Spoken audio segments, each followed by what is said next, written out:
Panharmonicon presents a podcast.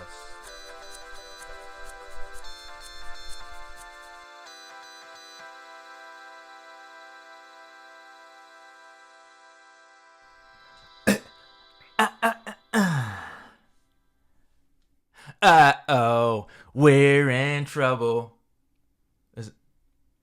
I'm sorry. Like whenever he shows us, I'm trying to see like which one is my mic and which one's yours, and that spike told me which one was mine, which one was yours. So, okay, we can begin again. Are you really gonna go with we're in trouble? Well, I mean, we didn't say like which one of these you were. I mean, so I just jumped right in. Well, here you go on with that one. Not if you're gonna make me feel stupid. Like you can't just say, "Oh, you really gonna go with that one?" Like that's how like when your parent is like, "Go in the store and get anything you want," and then you bring something back. He's like, "That's what you're gonna get." That you know, you're like, "Oh," you start second guessing yourself. Don't second guess yourself. Oh, it's too late. You were fine. Uh-oh, we're in trouble. Something's going wrong and it burst our bubble. Yeah. Uh-oh, we're in trouble. Something's going on and it burst our bubble. I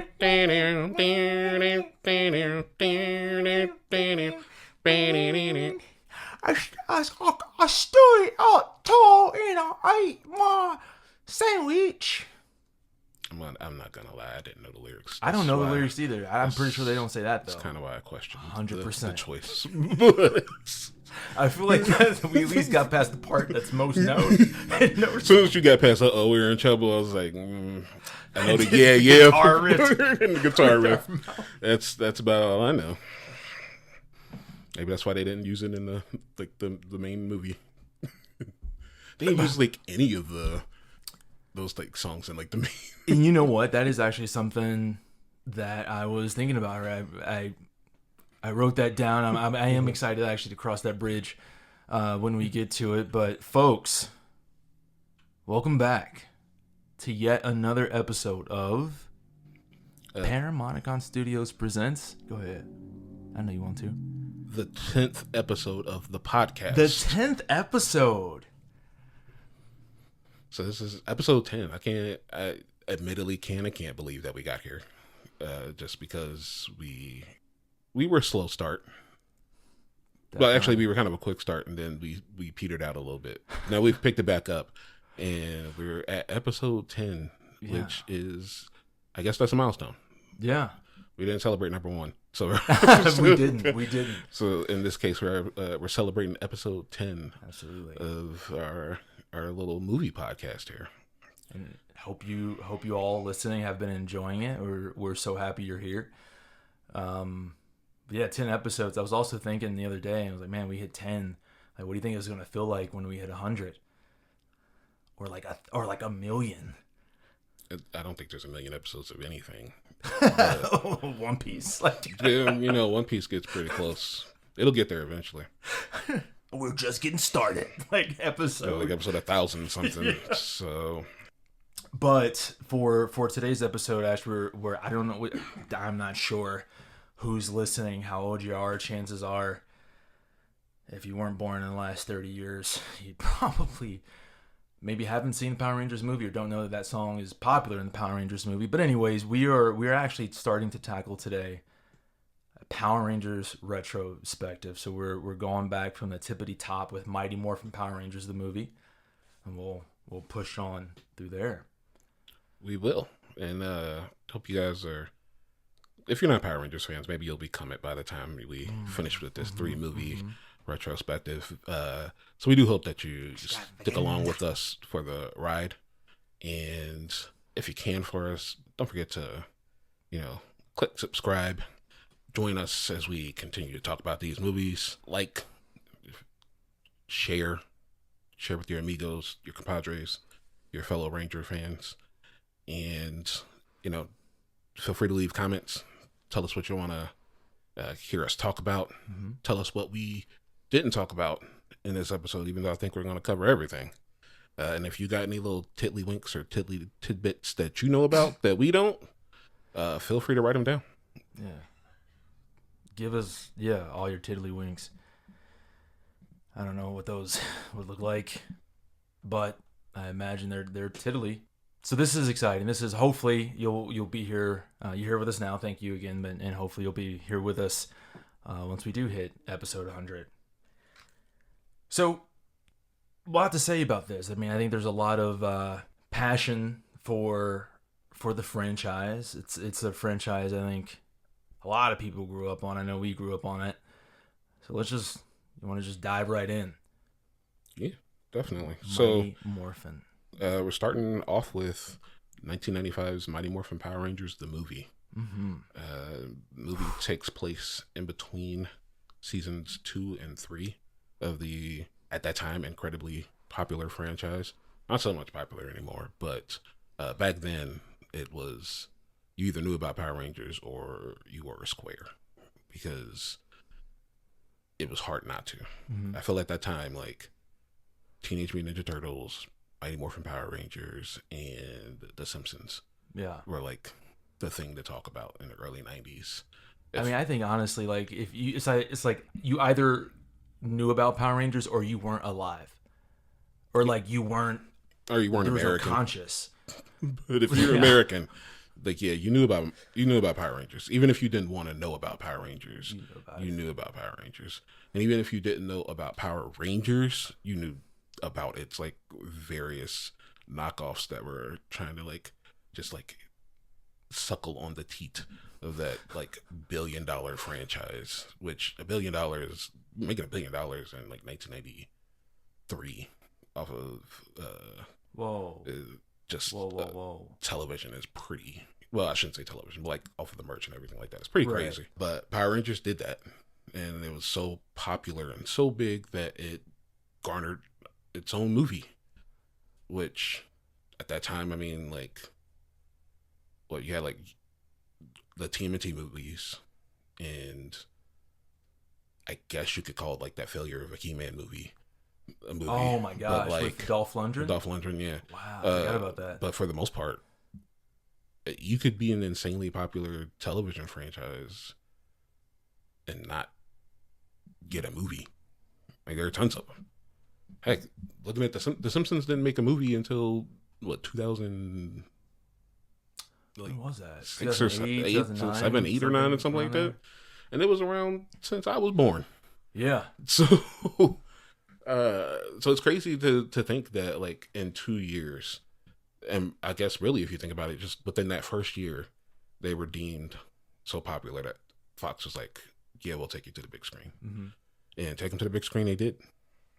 It's kind of crazy because now, as you mention it, because I guess, if it would have... So Power Rangers was the show premiere in what, like 93? 93, yeah. So that would mean, I guess, if the movie came out in 95, you probably would have started production and stuff on it in 94. Mm-hmm. It seems like so much happened. And I think about it, like thinking about the story of Mighty Morphin Power Rangers, the movie, where the show started. I mean, that means that you would have gone through the original Mighty Morphin Power Rangers. You would have seen the introduction of Tommy. Tommy would have been evil. Tommy would have then become good Green Ranger. And then Tommy would have disappeared and lost his powers. And then came back as the White Ranger. Yeah. And then everybody lost they lost the Zords the first time. I got the Thunder Zords. And then Lord Zed showed up. And then they had the Super Putties and all this stuff. And then all of a sudden they lose the 3 original red, black, and yellow Rangers, and now here we are in a movie.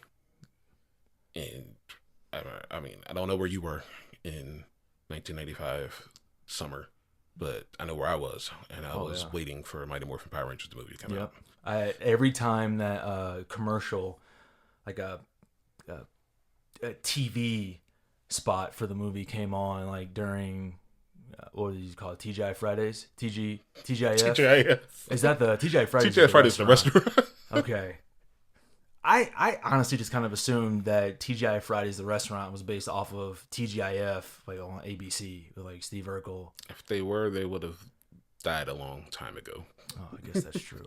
But it would have been crazy for there to be a TGIF themed restaurant. Would have been awesome though. Like You can Urkel, everyone's get just your, like, you can go and get your Urkel burger or like a Michelle dog. I do remember though getting ready to see that movie, and I was going on 6 years old, and I remember, I don't know why I thought this was even going to work. Like being so excited that I didn't want to waste any time doing anything else. So I literally took my clothes and I took my shirt, I opened it up and I put it on the bed, and I took my shorts and I opened it up and I put it on the bed, and then I laid on the bed right over top of it perfectly. And I thought, so I don't know why I thought like when I wake up, my clothes will just be on me. So I would have skipped any need to like clothe myself, and I would have been ready to go first thing in the morning. It didn't work, but I mean, you would have skipped the whole cleaning step, which would have been pretty. That's true. Crazy. I couldn't think about that though. It was Power Rangers. And like going into the movie, I was excited. Like watching the trailers, and from what I had known about it, there was going to be like a new character we had never seen before, with Ivan Ooze. And speaking of, why don't we just go ahead and dive right into that meat and potatoes? Tell you guys all about what this movie's about. I mean, ultimately, if you know Power Rangers, it's just a long episode of Mighty Morphin Power Rangers at that time. If you don't know anything about Power Rangers, Mighty Morphin Power Rangers, or just Power Rangers in general, is a tale about a group of teenagers. Typically, they're teenagers. They're not always teenagers. But in this case, they're teenagers with attitude who are summoned by an intergalactic morphological being known as Zordon, who needs their help in defeating a evil space witch by the name of Rita Repulsa, her minions, and later on some other people, all in the name of good versus evil. In the movie, it's extended a little bit further with the introduction of another seemingly morphological being, but maybe evil this time, by the name of Ivan Ooze, who, if you can't tell by the name of Ivan Ooze, sounds like an evil man. And it's all about them losing their powers and regaining their powers in order to help save Zordon, who is hurt by Ivan Ooze and is dying. So they are sent to another planet to gain ninja powers. Yes. Because, of course, ninja powers should exist on other planets and not ours. Naturally. Where else would they exist? And, well, I think they should exist on other planets where Xena-like women guard them who have nothing to do with ninjas. Yes. But yes, they get the ninja powers to go fight Ivan Ooze and restore Zordon. And that is Mighty Morphin Power Rangers, the movie. That is the gist of everything that they're trying to do. That's their whole goal. It is, wow. You know what? I'm glad that you made sure to add that in there, because I do want to just give a little tiddly bit right here. Something I've never understood when you talk about teenagers with attitude is like, I don't know, maybe I just have a different idea of what a teenager with attitude seems like, but they all seem like very nice kids. They are the nicest kids to ever exist. Yeah. Like, they say teenagers with attitudes, they never talk back.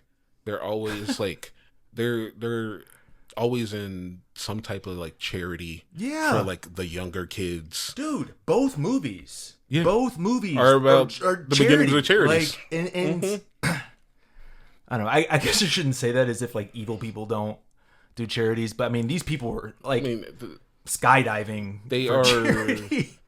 They are Boy Scout and Girl Scouts who have not a single.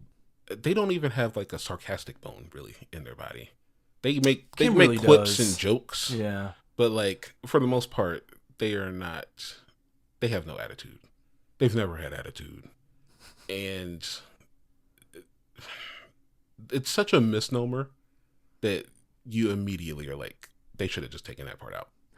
Because it would just make sense to just say some teenagers, because teenagers with attitude makes you think you're getting some like kind of edgy, like, kids from like the other side of the tracks with maybe like a nose ring, something like maybe they got an early like tattoo that they shouldn't have, tattoos, like Maybe they Don't go clean out the to room. bars that they shouldn't be able to go out to, but they look a little bit older. Got a fake ID, Yeah, right? So they can get away with it. But they're the type of kids that would tell on you if they found out that you had a fake ID. They would. I don't think they would tell. I think they would just beat you up. They would probably really sit down and talk with you. Oh, that's true. And tell you how that's such a bad idea to really talk you out of doing it ever again. Hey, Kennedy, I notice you have a fake ID. Let's talk about that. Like one of those very cliche early 90s PSAs. Like they are a group of on a special episode of said sitcom. They are they are those kids. Yeah. And dude, the kids from Step by Step had more attitude. I would say the Brady Bunch had more attitude than Marsha alone. These kids are so wholesome, and you've given them seemingly nigh unstoppable power and turned them into a police force. Yeah. What you think would happen when you just gave a whole bunch of wholesome kids powers is exactly what happens. Nothing. Yeah. They don't do anything with them. And all of his tenants, it seems like maybe at some point in time Zordon must have had some bad kids, which is where I guess the teenager with attitude concept comes from, because he gives them the tenet of don't force fights, don't initiate them, only use self-defense, never reveal your identity to anybody. All things that says that somebody broke these at some point in time, and he's like, I gotta make rules because you guys are kind of messing this up for us. Out in his building, this very distinct, conspicuous looking building out in the middle of the desert. Very conspicuous. If I was walking through that desert, I would 100% climb that mountain to that building right away. It looks like a museum. It's I gotta figure it must have some type of force field around it that makes it look like it just doesn't exist. Yeah. Because you would think at some point you'd be like, man, that is a crazy looking building out there. I should go see what it's all about. Yeah, that's that Gorilla City technology. It's crazy. But as Farron said, the beginning of this movie is pretty. It is such a crazy amount of things that happen that no one should be able to have this day. They are all skydiving in their color coordinated outfits. Yes. And for some reason, and I gotta say this, why were Bulk and Skull there? Bulk and Skull, they might if people ever figured out that they were the Power Rangers, they'd be like, why are there 7? Why are there 9 of them? Mm-hmm. Because Bulk and Skull are always around the Power Rangers. They are never not around them. To the point you should be like, this is very weird. Yeah. Well, and when the decision was made to let a bunch of teenagers skydive for charity, are they yeah, you two who also don't look like you did any training whatsoever in skydiving, we're gonna let you just jump out with no one and just see what happens. Because don't you have to have a certain amount of hours before you can just do that by yourself, right? Yeah, I thought so. So I'd like to know how these kids who are Power Rangers had time to do that, because Rita and Zed are always scheming. They're pretty relentless. Yeah. During seasons 1 and 2, Monday through Friday, they had a new scheme set up. Eventually, just on Saturdays, but before that, Monday through Friday and Saturday, they had a scheme going on. So how did they have time to learn how to skydive, do enough hours underneath somebody, and then be able to do it themselves? So much so that Tommy could do it with a skyboard and not have any issues whatsoever. Right. I guess you can safely assume that they weren't hanging out with Paul Rudd playing Super Nintendo. No, they weren't. They probably weren't playing Super Nintendo themselves. They probably didn't know what that was. Well, Billy probably knew. Billy would have known. Billy probably had one. You think Billy had a Super Nintendo? He probably had a Super Nintendo and a Sega Genesis. What is it about Billy that gives Super Nintendo vibes that the others don't? Because he's a nerd. Okay. I mean, he built a VW buggy that could fly. Oh, yeah, I forgot about that episode. Yeah, he did. Maybe he even just created his own video game. He might have. They should have done an episode like that. Oh, that would have been cool. Like a video game episode. That would have been cool. That skydiving scene, what a high octane way to start a movie, right? Like, that's pretty ridiculous. Yeah.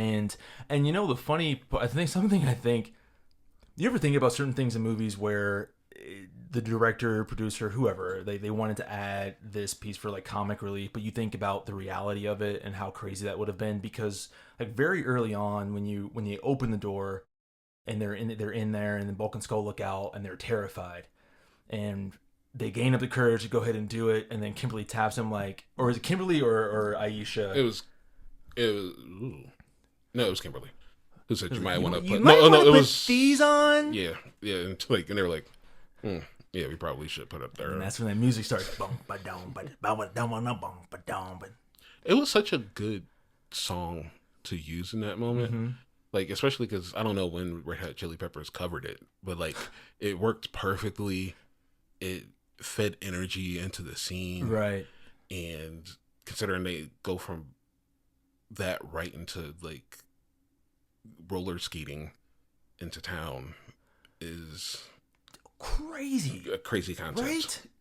Crazy. Well, and also something about, 'cause I think you mentioned this earlier when we were just shooting the shit, but the music. So I know we'll of course cross the bridge into Turbo here in the next episode, but I just recently finished that, and I noticed that Turbo seems to use much more music that is more adjacent to what you would it's hear Ron in the show. Westerman's like soundtrack. Okay, yeah, and then like Mighty Morphin just does not didn't use it have at all. much of that at all. I chalk that up to like their need to make it feel like Mighty Morphin Power Rangers the movie was so much bigger than the television That's a good show. point. And I think that's why you even get that start of like them parachuting down, because like they never did that in the television show, and all of a sudden here you got them immediately like as teenagers, not as the Power Rangers, jumping out of planes. And you're like, oh man, they're jumping out of planes. Now they're all roller skating and flipping and grinding and stuff, and you got Bulk and Skull jumping out of the plane.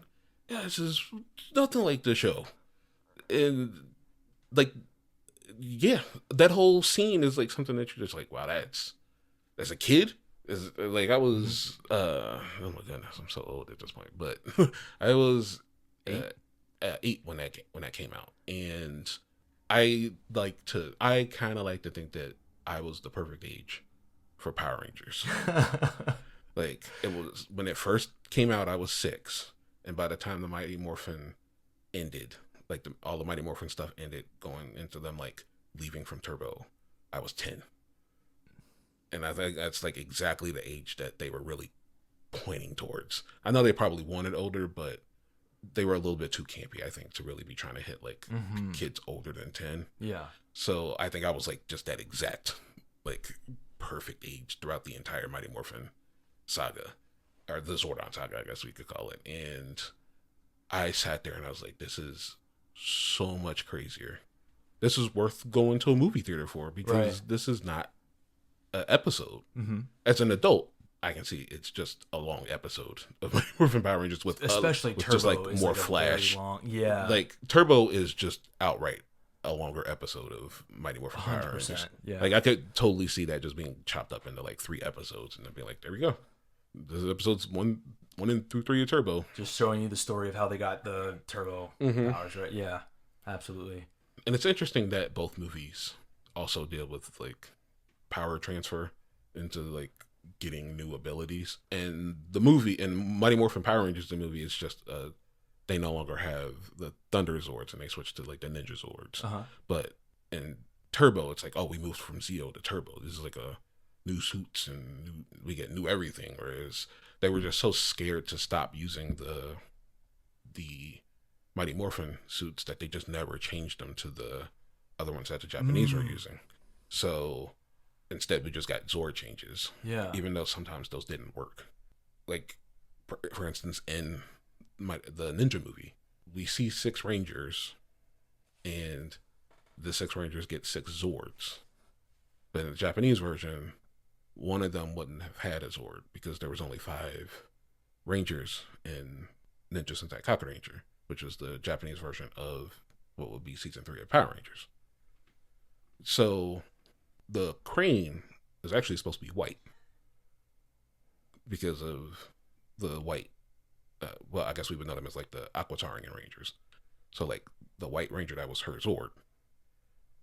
The Falcon was just its own, like it was a sentient thing that could act on its own. Like Saba. Yeah, in a Okay. sense. And so it could combine with them when they're like, it was a perfect fit to have six Rangers. Yeah. And they were never going to move away from having six Rangers after getting that concept down. So they're like, oh, now it's pink. And it's like, oh, it had a little bit of pink on it to accent the white, but it's not really, it's still white Zord. But that aside, the movie felt very big.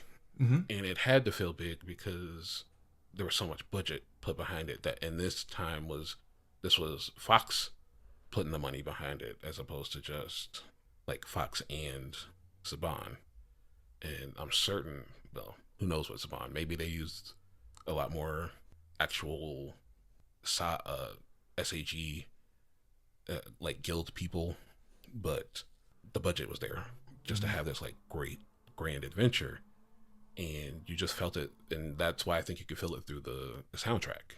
Everything was very, honestly, all of the songs in it probably could have been songs that like Ron Wasserman, what would you say, like mimicked in some sort of way, even though that wasn't really his thing. He kind of really was good at being original. But like the Red Hot Chili Peppers, the We're in Trouble, Alpha's song, I, using Van Halen at the end. Like all these things say like, we got the budget, so we got the money, so we're going to use it. But we're not going to pay anybody that should be actually getting paid. We're just going to put it towards all these other things. Yeah, and then like on not only the music, but even the suits. And I know you mentioned that in both movies it deals with power transfer. And I honestly, when you mentioned that, yeah, that is true. But kind of chalked it up to, well, it sells merchandise. Because even I remember having like the ninja toy of like them in their ninja suit for the Mighty Morphin Power Ranger movie. And then of course you transition from Zeo and the Turbo, and there's all the new Zords that come along with that and everything. So the suits though, they're actual like full morph suits. Those were so cool to me because for the first time, even as a kid, I was like, this actually looks like armor. It looks like it would actually be able to stop all of those explosions that happened around them during the show and in the movie. This looks like it could maybe stop something as opposed to just spandex. Because I guess in my mind, I just kind of chalked it up to maybe it's some kind of just high-tech spandex that can deflect explosions and like giant bullets and cannon fire. And usually in Sentai, that's what it's supposed to be. The suits are always supposed to be like liquid metal, in a sense. Oh, okay. They're not usually T1000. like a concept of just like, oh, we put on some spandex. But I think that's because in our more Western focused mind, when we think of superheroes, that's what they wear, right? Like Superman wears spandex. Superman doesn't wear like liquid metal or liquid metal or anything like that. Kryptonian armor. So we just immediately think of spandex. But when you look at the movie suits, they are cool. But you can also tell that they cannot move in them near the way that they would in like just the normal like spandex suit. To that point, it's interesting that you say that because now it makes me wonder about the acrobatics that you see them perform in the suits.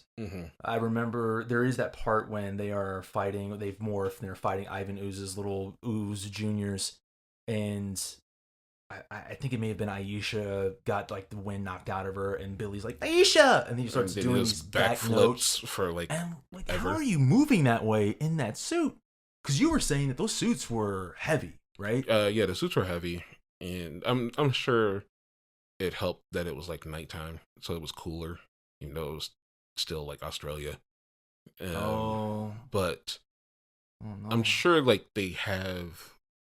My guess, I haven't truly like, I know they were recently like auctioned, but like my guess is that there's spandex with like foam padding all over them, but probably not enough in like areas where it would restrict, like say like the crotch or something like that, that allows them to truly be able to move like twist around. But I'm certain compared to if they were the same dudes who were in they wouldn't be because they were Japanese. But like, if like whenever they would use American footage, I'm sure like those probably weren't the same stuntmen, so they probably were able to better like move around. Which when you come to like that goofy scene of him backflipping 50 times, only to like spin around and like hold his hand out. Why do you say that? How else was he going to cover that distance? What are you talking about? He could have done a ninja corkscrew kick. Oh, that's okay. Yeah. He could have done just that like diving kick that Tommy doesn't name in that fight. It looked like it's essentially like a sideways Liu Kang bicycle kick. Yeah. How did he even know that he could do a ninja corkscrew kick? He knows because he's Tommy. So as soon as they got the ninja powers, he's like ninja corkscrew kick. Oh, I think. And only he knows how to do ninja moves. No one else knows how to do moves. Cool flying kicks. I was actually reading. I was actually watching this video on YouTube.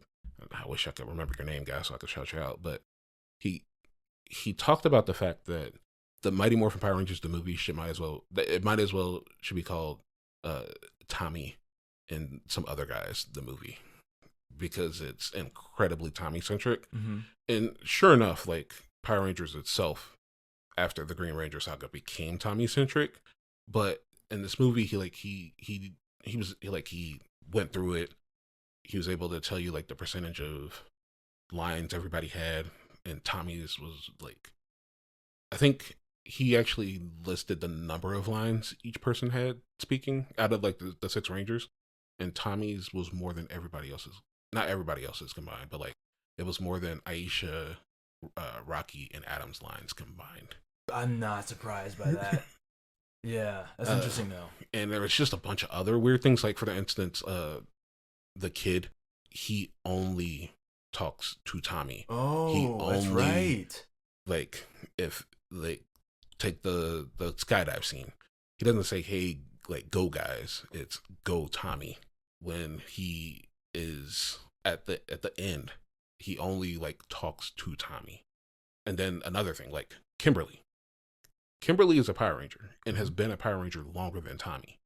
But anytime she's in trouble, she immediately calls for Tommy. That's true. Yeah.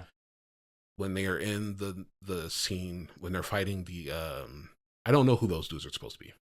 The Star Wars rejects in the forest. Star Wars rejects. Oh, the rock armored monster men who have no name or something. Like they just look like they came out of like the cantina almost easily. They're just nondescript like animal hybrid beast men. Yeah. Who come from rocks. In all fairness though, a lot of Power Ranger creature designs seem very... They are. Like, how do you come up with this? But also, that's a very weird thing about this movie. There are no... Like, where are the putties? Yeah. Like, there wasn't even really a monster of the week. Ivan himself became the monster of the week. Do you think that there not being any putties had anything to do with the backseat that Lord Zed and Rita Repulsa took in this film? I would say, I mean, even if you looked at it from like a kayfabe, yeah, they run around. So who, like, and I guess Ivan Ooze didn't think to ask like Godar about putties, and he instead chose to use his own ooze children, and then out of the same ooze make the Tengu warriors. I don't know how he can differentiate or do the two things, but maybe his nostrils. So for frame of reference, when Ivan Ooze is released, he goes on a tear. He basically he comes back. He's excited. He's free for the first time in 10,000 years, some ridiculous amount of time to be trapped in a giant egg as a pile of goo. But he essentially, I guess you can't even really call it a coup per se, but he puts Rita and Lord Zed in the backseat. He essentially just like takes their throne, takes whatever you want to call it, and very quickly usurps power, asserts dominance, and is like, I'm going to exact this plan and kill the Rangers. And in doing so, though, he creates these creatures, and there's two types. There's one that like some that don't have wings, and they're just sort of ground fodder, and then the Tengu warriors. Actually, in the Tengu warriors are like a completely different. It seems like DNA wise. I mean, those are like birds. Yes. That's right, because they don't even look like the ground fodder that they fight at the construction site. Like, those are clearly based off of him at the construction site. That's why he says, "Meet my kids." But, like, but then he, like, hawks a loogie and creates the Tengu Warriors. Yeah. That was a cool scene, though, man. That little music build up, that whistling. Yeah. Yeah, that was a whole wild. Also, so, I mean, like, I know they do. I believe the Tengu Warriors do show back up in season 3 of Power Rangers. It's just weird that he called them the Tengu Warriors because that would infer that he knew Japanese. Because the Tenga and the Tengu are I want to say like a monster, like a cryptid, like a Japanese cryptid in a sense, and that's what they're based off of. So it's weird that he would call his slime dudes like my children and the slime guys, but then like be like, but the Tengu Warriors, those are the the real ones. Despite the fact that he has been trapped for 10,000 years. But it doesn't matter because clearly he had TV inside there. Yeah. Or just like a viewing globe, something that all like powerful characters in the Mighty Morphin Power Ranger universe seem to have like something that can show them everything that's happening on Earth at any given point in time, or even not on Earth. Like that.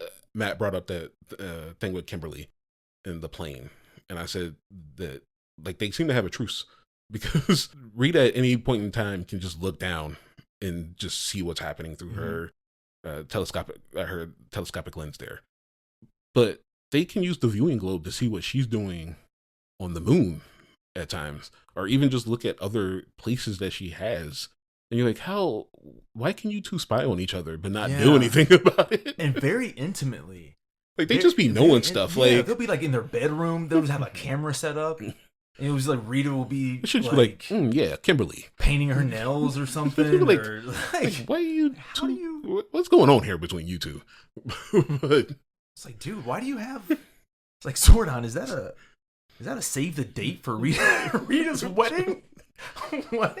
I wouldn't be surprised if just on the fridge at headquarters, it's a picture of Rita and Lord Zed with all those like really cutesy engagement photos.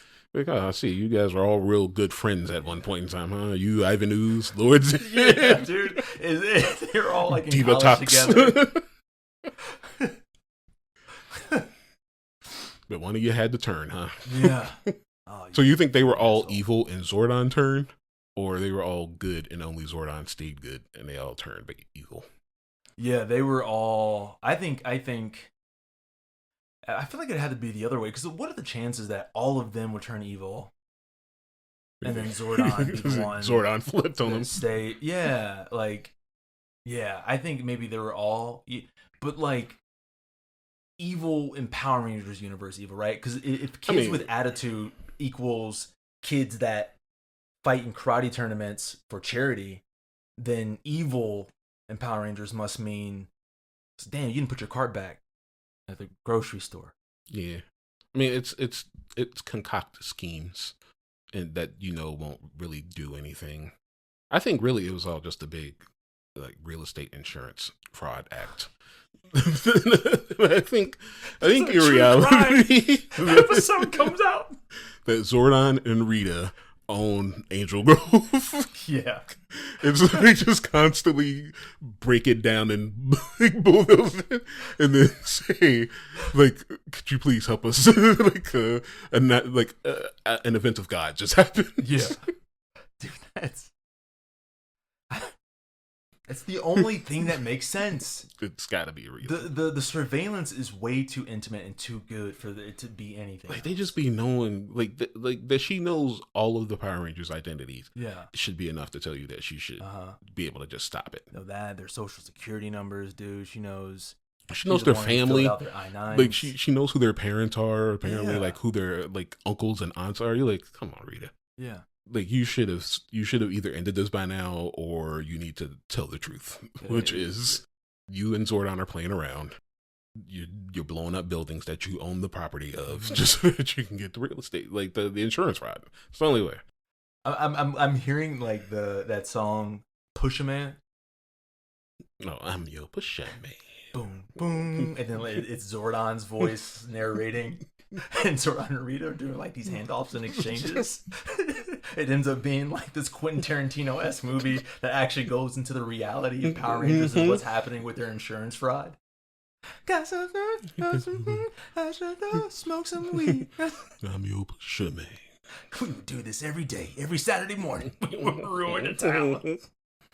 Oh man, but yeah, it's that is interesting with the Tengu Warriors, and it's like how do you know, to your earlier point about how do you create the two? Is it like Tengu Warriors come out of the left nostril, the ground fighter they come out of the right nostril? How do you? I don't know. I guess because he's a morphological being, that he can just. I think that just means you can do whatever you want, but you don't have any real like limits or ranges on your abilities except your imagination. Yeah. And like maybe they're like Green Lanterns or something. I don't know. Like it's really interesting because later on he says that he's a master of disguise, and I gotta say, the master of disguise thing. Technically, he is because he morphed into that like security guy, right? But then why did he make himself look like just himself? And he's selling the ooze to the kids. He just looked like himself with like a lighter shade of purple makeup on his face. Like, why'd he do that? Oh, that's a good point. But you could look like anybody.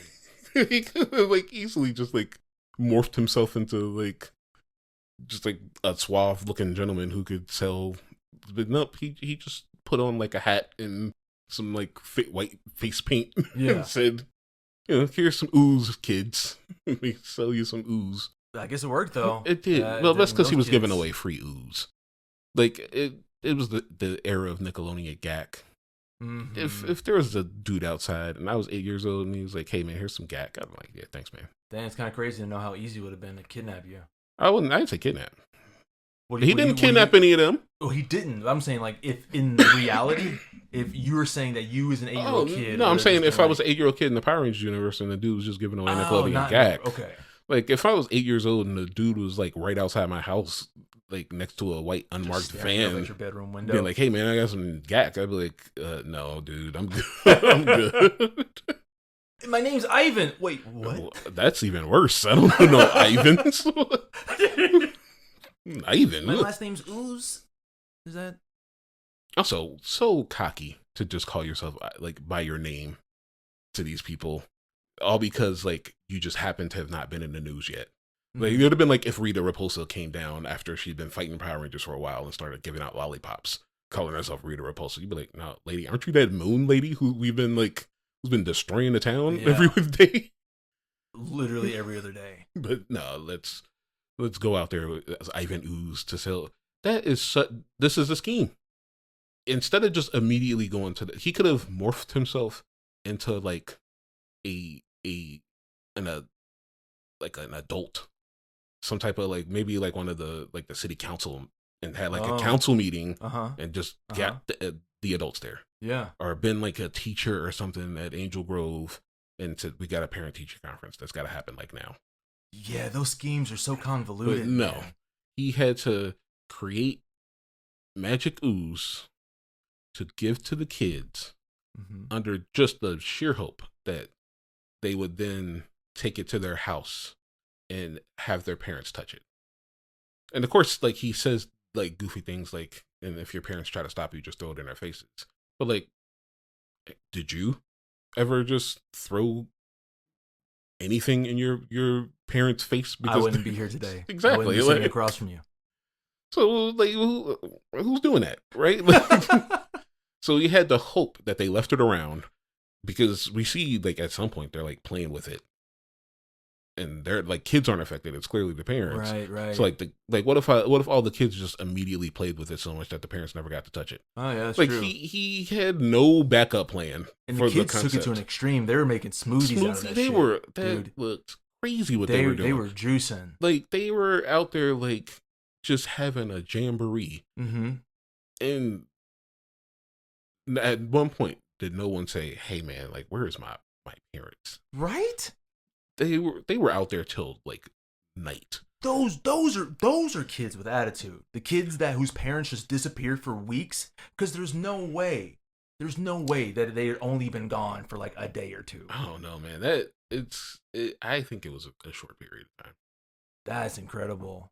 That is absolutely incredible. That is a lot though, because you mentioned earlier about just how long of a day that was for the Power Rangers. Like you go from skydiving straight to extreme rollerblading. Extreme. Adam turns around and is rollerblading backwards downstairs. And one of the coolest things I think I've ever seen, and I would never attempt that because that's me. I'm sorry, that's the extreme thing. Him going backwards. Yeah, dude. Not that part where they all caught air and was like doing like twist flips and stuff.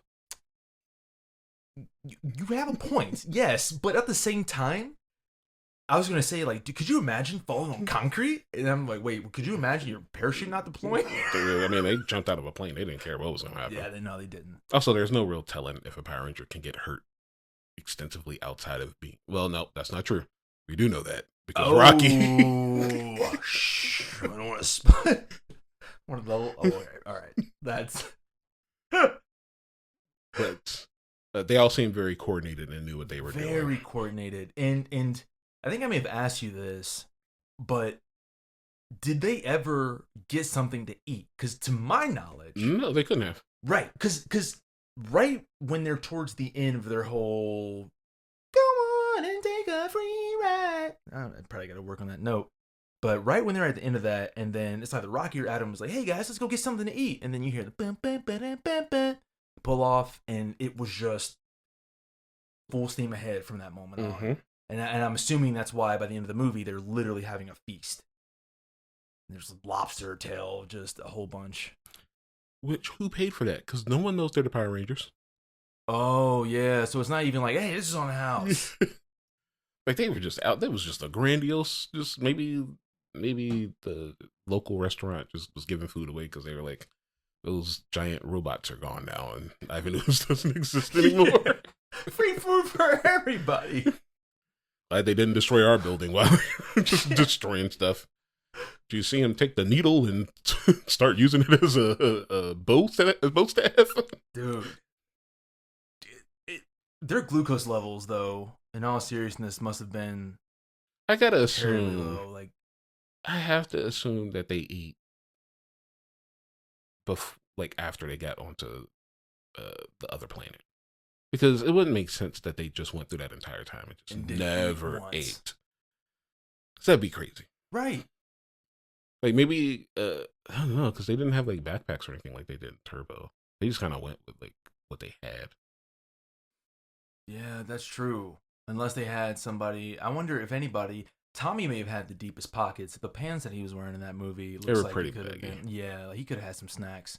I don't know, at least like a little sandwich bag with trail mix or something, or a box of raisins or something. But at the end of the day, not enough for 6 people.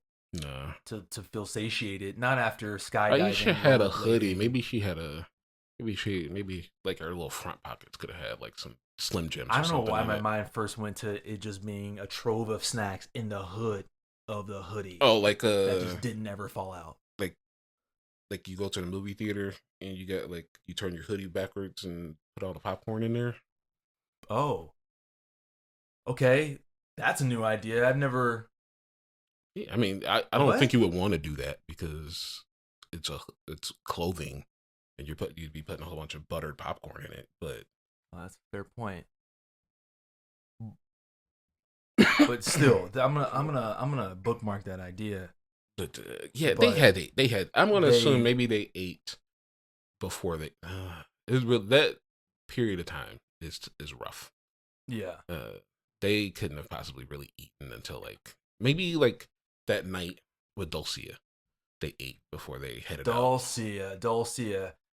You know, Dulcia brings something to the forefront here that I guess I never really consciously thought too much about as a kid watching Power Rangers, but man, oh man, are those some risque outfits. Very. Jesus Christ. Like she's honestly, I think does wear less than Xena does. Like she's Warrior Princess. Yeah. Oh Like, yeah. like she's like only like a step away from like Leia's slave outfit. So Dude, yeah. like she's dressed pretty riskily for especially like a Power Rangers movie. To the point that she like it's so much she stands out a lot. And honestly, I'm thinking like she's Xena.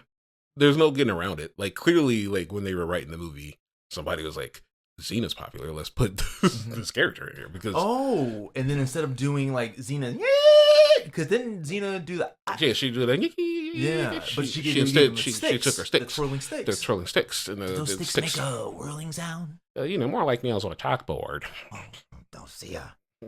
I'm meddling in my plans again.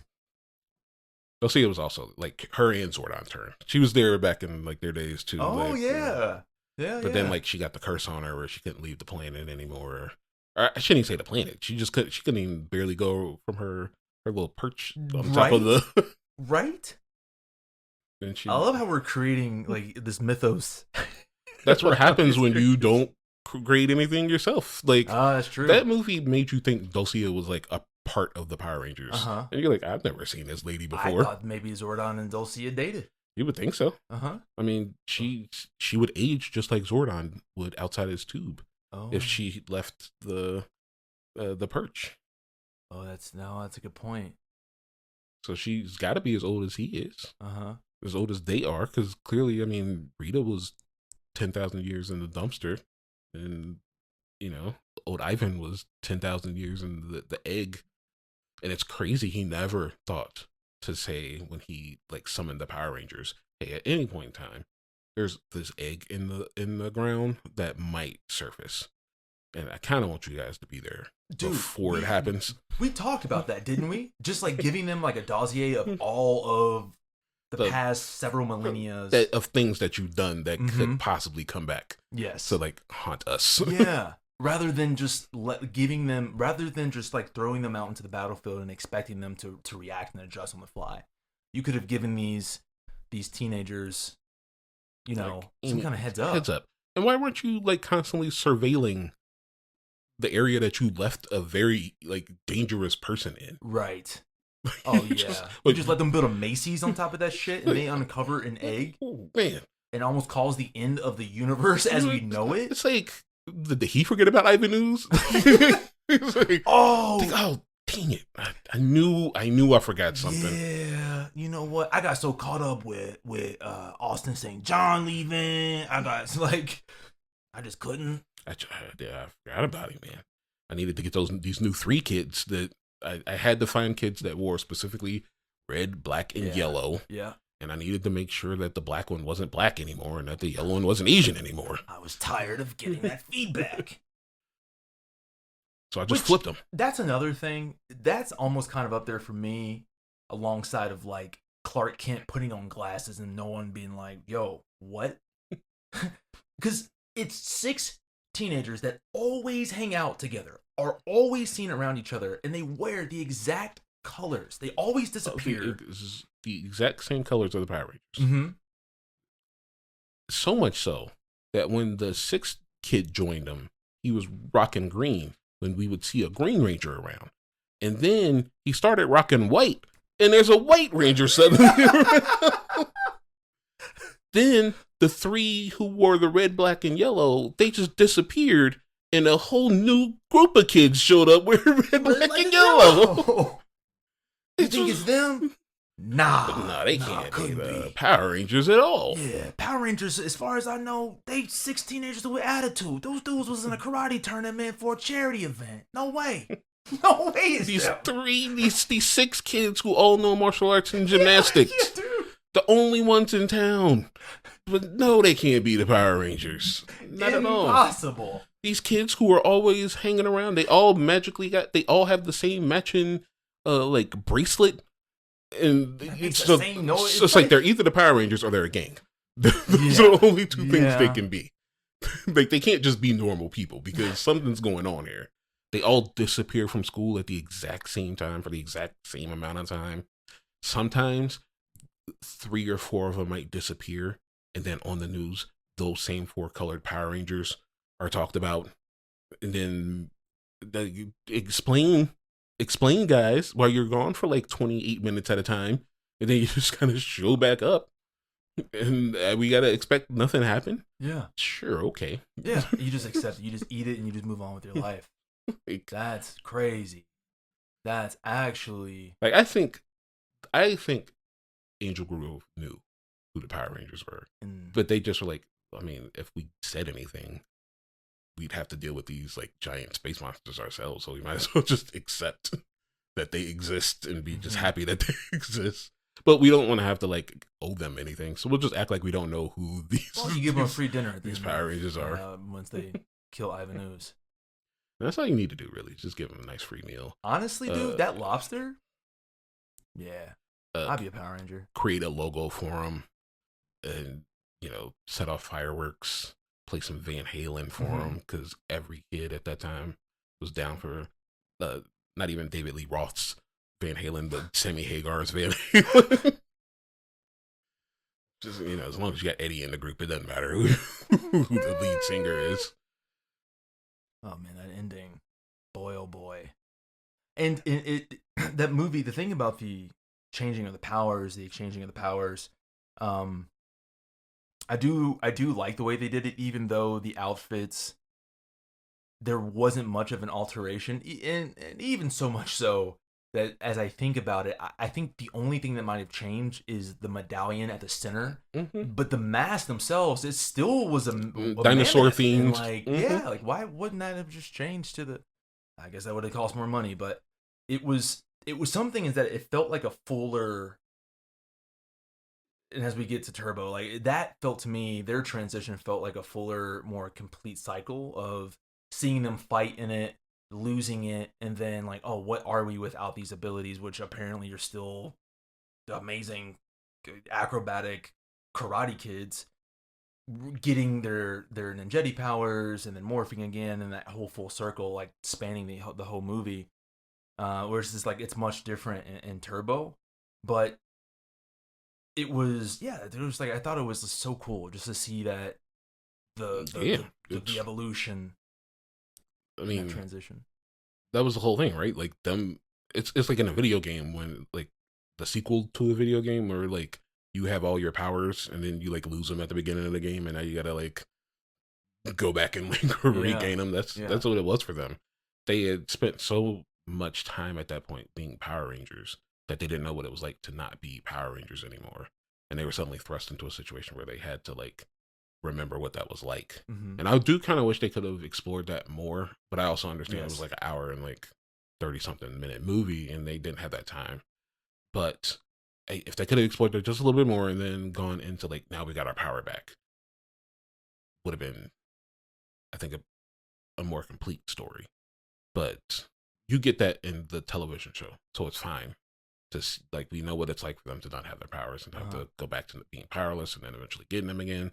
You just get it in a nice little wrapped up hour 30 plus package, complete with all the top 90 songs and 80 songs that nobody really listened to. Like 90s commercials that you would have gotten in, I guess, if you were watching the TV show. Oh, heck yeah.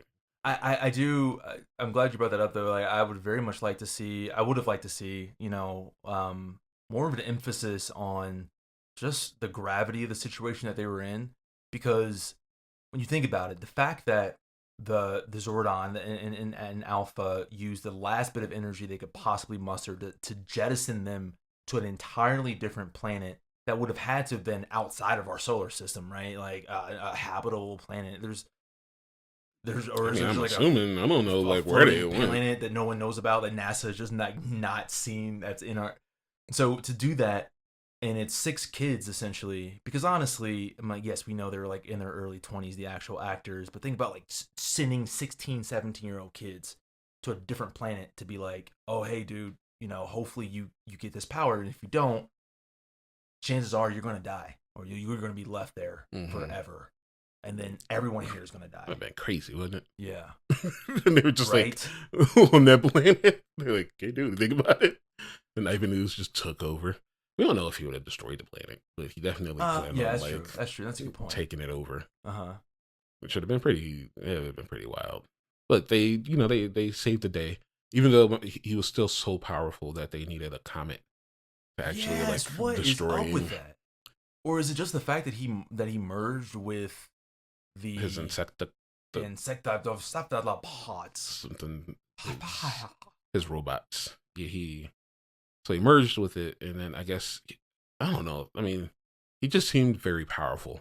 Yeah, and they needed absolutely. a way to get rid of him, and I guess they couldn't do it through normal Power Ranger means, so they took off into space and got him hit by a comet. Which also something that sort of boosted the scale of the movie from the show, right? Had they ever had a fight in space in the show? Not at that time. At that point? Okay. Nah. And I mean, they also couldn't fly.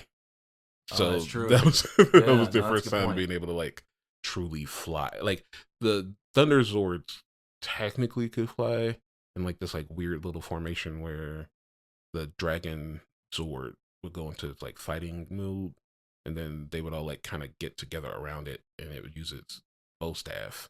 It was like a helicopter blade, and it would just fly that way. But they couldn't just be like in Megazord form, just fly. So that was their first time being able to do it. So they were like, we're going to use this ability. Obviously, why would we not use this ability? And dude, I love the fact that there was an emergency button in the Megazord specifically for hitting somebody in the crotch. Which, what? So basically, at any given point in time, and oddly enough, it's by the Yellow Ranger, who's not even the legs. Like, she has the ability to, at any given time, make the Megazord do a knee. It's like, and also, why did they work on a robot? And why was it so powerful that he like felt it and went flipping away, even though he himself should be able to fly because he flew up there on wings? I think it's interesting that they even assumed that he had a penis.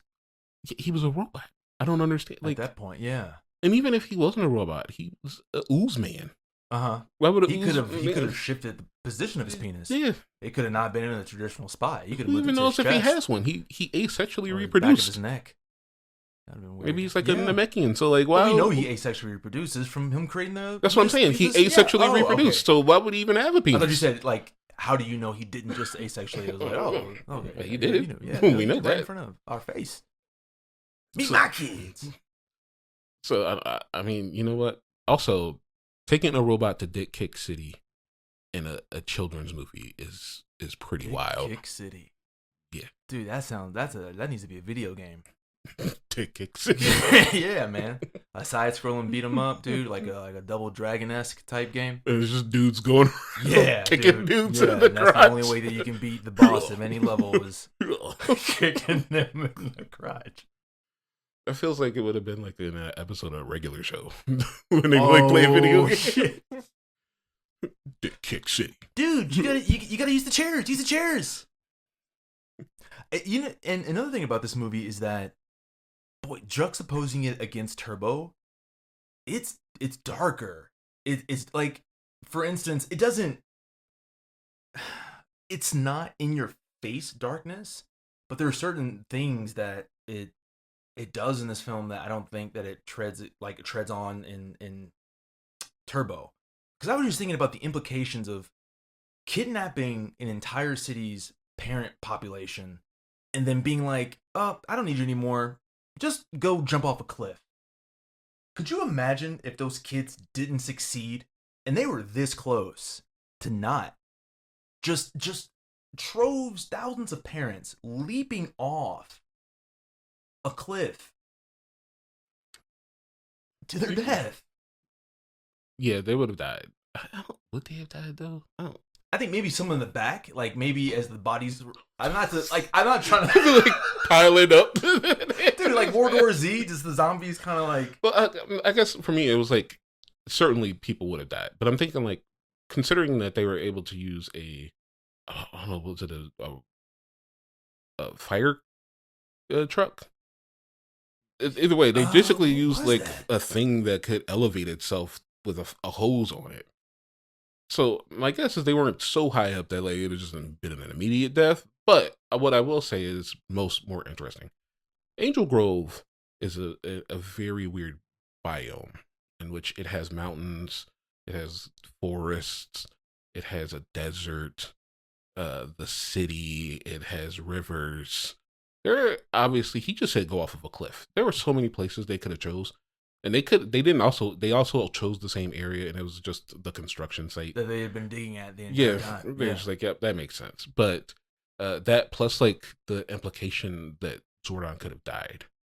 And then sure, you're thinking to yourself, oh, they'll save Zordon, but like it's such a last minute thing that you almost, and technically I feel like he did die, but then they pulled the Mac and me and brought him back to life, and it just like a lot of Mac and me's happening in the movies we've been watching, hasn't it? Like yeah, the power of a good Mac and me will just it overcomes everything, and just it's unlimited power. It's like a Care Bear stare. But the fact that he could have died meant, I remember as a kid and during watching a movie being like, oh, this is insane. He's about to die. This is a dude I just watched for 2 years act like their father figure. Right. And then all of a sudden you're telling me he's dying? He's going to die? What? Ivan Ooze is the most horrible dude in the world.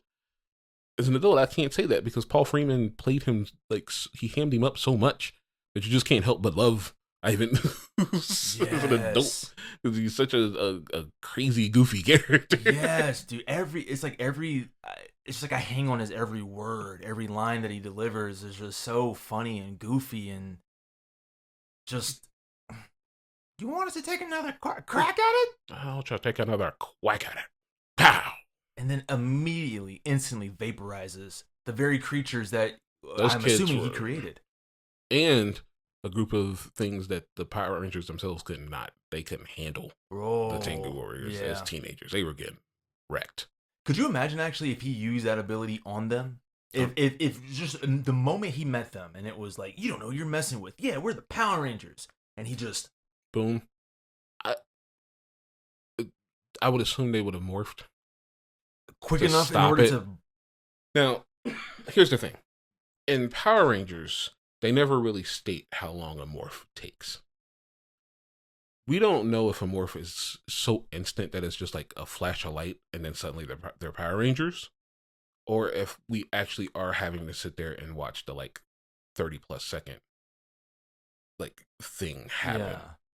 Now in the movie, they kind of play around with that because they transform, and then after their transformation is complete, the dudes are gone. Yeah.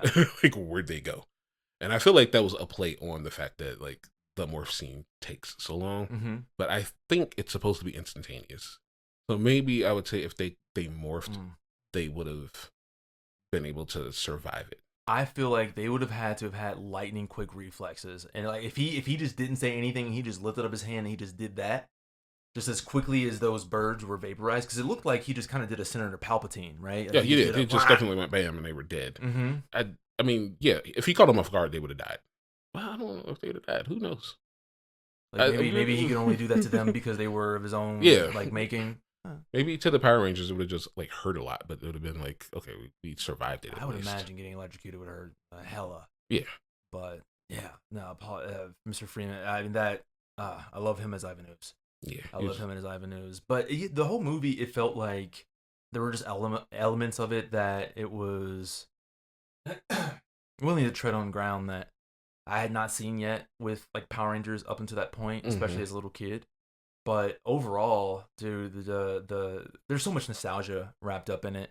And I think when it comes down to it, like, it's not one of those movies that I think for anybody who didn't grow up with the Power Rangers or didn't see it immediately when it came out, because obviously special effects and all that good stuff is going to be outdated, unless you're comparing it to some movies that come out nowadays that just get rushed and pushed into theaters where you're like, oh, like those unicorns. And Death of a even Unicorn those unicorns still look better than. That's true. I'm just exaggerating, but I mean, at the same time, we talk about the CGI in that movie. It was 1995. Terminator 2's CGI looked incredible. Yes. And it's an older movie. That's a good point. Yeah, 91, I think, is Terminator 2. Yeah. Yeah. Like, it's kind of like you can tell the difference at that point between, like, Cameron and like industrial light and magic Damn, versus dude. whoever Yeah, the I probably heck. should just shut the fuck up because no, that's a good point. That was 4 years later, Yeah, and it looked like that. like I don't know who they use, but like, wow. I And then even think about it, like, what was Toy Story like that that year. year? So like, they were using the dudes who made like Beast Wars or something. Like that CGI With I looked think awful. with as much of a Mr. Krabs that you said Saban is, Saban is yeah. I wouldn't be surprised if he just tried to learn how to do it himself. I wouldn't be like they definitely didn't use like the top people, and it like that Fox that they did that probably just to like keep the budget low so that Fox wouldn't like get at them about it. It's insane. But they also knew that the movie would print money regardless. Now, granted, like it didn't actually do that. I mean, it was a success by box office standards at that time for its budget. But like, it's not like it was a movie that was just doing gangbusters. Mm-hmm. But they didn't need it to really because the franchise itself Was already like crazy. No, that's a good point. And who needs to like? You don't need to sell every ticket when you make so many toys based off of the movie that probably did way more than that movie did. Yeah, absolutely. Because then you're gonna have kids that see it's like what we see now with, and I know a lot of people don't like this, and I'm not really a big a fan of it either. As I start to realize just how prolific this is, but like with No Way Home, for instance, or really that Spider-Man franchise, where it's he's always got to get a new suit. You know, there's a suit, there's the homemade suit, then there's the Tony Stark suit, and then he gets the night or stealth suit in Far From Home, and then there's the black and red Spider-Man suit, and then there's the Inside Out suit. Is like all of these different iterations so that you can make a different version of the toy that somebody else is gonna be like, I gotta have this. And so you see that with, I think with like the Power Rangers, like to your point about just like the amount of money they would have made from that merchandise. Because dude, I had a number of those Ninja Rangers. I remember being pissed because they weren't as bendy as I would like them to be, but I was kicking. Like I had all the like the little 5-inch figures, like that were basically the old ones, but just like with the shiny suits, sort of exterior. Yeah, I had the Falcon Zord, I had the Ninja Megazord, I had all of the McDonald's Happy Meal toys that came out for the Power Rangers movie. Like buying like of course, like they made so much money off of that like franchise that its performance in the movie theater meant nothing. Yeah, to me that dude, a good action figure. Even to this day, a good action figure you can get me salivating. So I can't even imagine like being 6 years old and being like, oh man, they got the new suits. You got to get this whole array, these 6 of them plus their Zords plus. So before we get out, things that I did want to hit up, and this is even if you have watched the movie, there are a number of things that were kind of removed. The whole process of that movie is pretty interesting. Things such as the fact that when we see certain people use abilities, it turned out everybody was supposed to have abilities, but didn't actually get around to being able to use them. The whole Dulcia situation with the switching of actresses twice before and having to extend the movie's like development. The fact that Rocky, Aisha, and Adam were brought in and almost immediately had to start doing the movie before they could do anything else. And then because of the break, they were able to finish off season 2 and then get back to the movie. The fact that Austin St. John, Walter Emmanuel Jones, and Twee Trang were not allowed to do the movie, even though that was their whole, when they knew about the movie before they asked for more money. And then Uncle Pennybags Cheapskate just got rid of them. There's a lot of kind of weird things about the movie, but overall, it is a movie. But it is my childhood movie, and that matters to me more than if it was a good movie or not. Yeah, absolutely. I find myself still to this day quoting so many parts of that movie. I don't think I have any of the toys left or anything like that, but boy, anytime the movie's on, it's like I flash back to 1995, which is Holy crap. 30 years. 30 years. And, oh, man, we almost are going to be putting this out on its, like, 30th, Yeah, 30th anniversary. Oh, perfect. And the 10th episode. That doesn't mean anything. I don't know. Maybe it does. Probably, hopefully nothing bad. Maybe I just said teenagers with attitude. Like, oh, you said teenagers with attitude in France. Be like, wow, that's a heck of inconvenience. But Mighty Morphin Power Rangers, the movie. That is, yeah, just like you said, I think you said it perfectly. It is our childhood. Mm-hmm. And so many memories wrapped up in that. So coming to the end here of episode 10-1, we want to thank you for being here with us for 10 episodes. It means a lot. 2, we hope you continue to be here with us until our 1,000,000th episode. 3, please remember to like, subscribe, share. Please tell everybody that you enjoy this podcast. Do it. And tell them, hey, I think you like it too. Do it. So if you just going over to YouTube/Panharmonicon Studios. Oh, you getting sexy with that voice now, okay? Or maybe even go to Spotify. Look at Panharmonicon Studios. You'll find Farron and Damon. And Panharmonicon Studios presents a podcast. Oh, yeah. Thank you guys for listening, and thank you for kicking it with us for 10 episodes. Absolutely. And if you'd like to be interested in any other retrospectives, actually our first 4 episodes were a Batman retrospective going over the Nolan trilogy, actually. I guess we can maybe one day go a little bit deeper, go back to those Keatons and Kilmers and Clooney's. Wow. I know they're not the same letter, but that alliteration kicks. But yeah, thanks again, guys, and we hope to catch you in the next one. Thanks for listening. Bye. Panharmonicon presents a podcast.